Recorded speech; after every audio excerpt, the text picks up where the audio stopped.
6% হারে 10,000 টাকার 9 মাসের সুদ কত টাকা? তো এই ধরনের প্রশ্ন প্রায়ই আসে যে 9 মাস বলতে পারে, 4 মাস বলতে পারে, 3 মাস বলতে পারে, 6 মাস বলতে পারে। তো একটা কোয়েশ্চেন যদি তুমি ভালো করে বুঝে নাও, এই ধরনের কোয়েশ্চেন তুমি করতে 5 সেকেন্ড 10 সেকেন্ডের বেশি তোমার কাছে লাগবে না। দেখো কোয়েশ্চেনটা কীভাবে সলভ করতে হয়।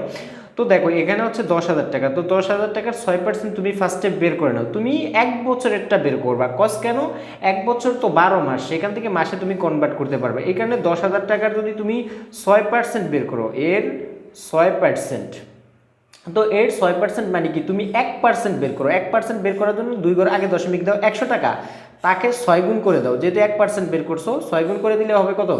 600 টাকা। তার মানে তুমি একটু খেয়াল করো, 10,000 টাকার 6% অর্থাৎ 1 বছরে 10,000 টাকায় সুদ হয় কত টাকা? 600 টাকা 6%-এ। ঠিক আছে, তো এখানে তোমার দেখো 9 মাসেরটা বের করতে বলছে। তার মানে 1 বছরে যেহেতু 600 টাকা হয়, অর্থাৎ 12 মাসে কত হয়? 600।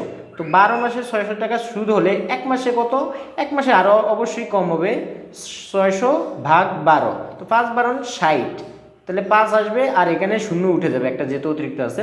তারপর হচ্ছে 9 মাসেরটা তোমাকে বের করতে বলছে। তো 9 মাসে হচ্ছে যে সুদ হবে কত? সরি, এখানে 50 × 9, তাহলে হবে 5 নং 45, অর্থাৎ 450 টাকা হয়ে যাবে তোমার সুদ। তো তুমি চাইলে একটু ফিলও করতে পারো। এটা কিভাবে তুমি ফিল করতে পারো? দেখো এখানে হচ্ছে যে যেহেতু 9 মাস, তার মানে মাসটাকে 4টা ভাগে ভাগ করো। 1 বছরের যে 12 মাস, তাকে 4টা ভাগ করো, তাহলে হচ্ছে যে কি হয়? প্রতি 4টা ভাগে, প্রতি ভাগে তিয়া করে পড়ে কত করে?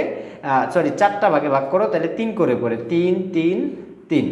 এই যে আবার এইবার তোমার যে ইয়াটা আসছে, তোমার যে সুদটা আসছে এই 10,000 টাকা, সেটাকেও 4টা ভাগ করো, তাহলে 4টা ভাগে কত করে পড়ে? 150 করে পড়ে। ঠিক আছে, তার মানে 1 ভাগের মান 150, এই ভাগের মানও 150, এই ভাগের মানও 150। ঠিক আছে, এই ভাগের মানও 150। এখন দেখো তোমার এই 3 ভাগ তুমি নিছো, মানে 9 না, এই 3 ভাগ, তাহলে 150 150 যোগ করলে 300, 300 আর 150 কত হয়? 450। তার মানে এইটা অ্যান্সার হবে 450। কিন্তু তুমি যদি দ্রুত করতে চাও, জাস্ট এখান থেকে কি করবা? এই 10,000 টাকার 1% বের করবা, তার মানে 2 ঘর আগে দশমিক দিবা, দেন এই 100-কে 6 দিয়ে গুণ করবা, 600 টাকা হয়ে গেল।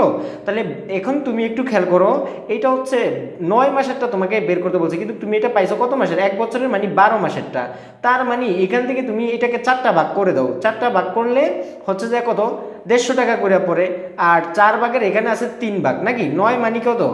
12 মাসের 9 মানে হচ্ছে যে 4 ভাগের 3 ভাগ, তার মানে হচ্ছে যে প্রত্যেক ভাগে 150 করে পড়ে, আর 3 150 কত হয়ে যাবে? 450। ওইভাবেও করতে পারো, অথবা তুমি 1 মাসেরটা বের করে ঐকিক নিয়ম এখান থেকে যেতে পারো।